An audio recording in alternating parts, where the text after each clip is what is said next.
গ্রামের মানুষ যত না মাছ দেখলে খুশি হয় তার চেয়ে বেশি খুশি হয় কারো পিছলে যাওয়া দেখতে। আসসালামু আলাইকুম রহমতুল্লাহ।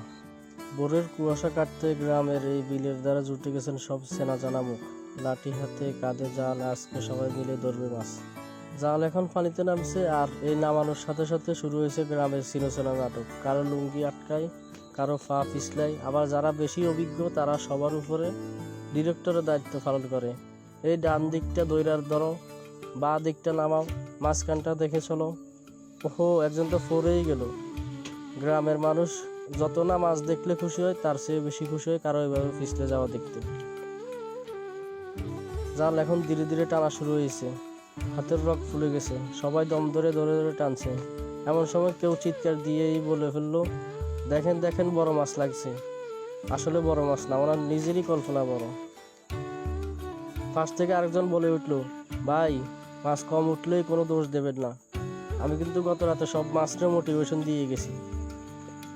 পানির নিচে থাকলেই জীবন নিরাপদ, তাই মনে হয় আজকে মাছগুলো জাল দেখলে উল্টো দিকে পালাই। আলহামদুলিল্লাহ, সবাই ভালো থাকবেন আর আমাদের জন্য দোয়া করবেন।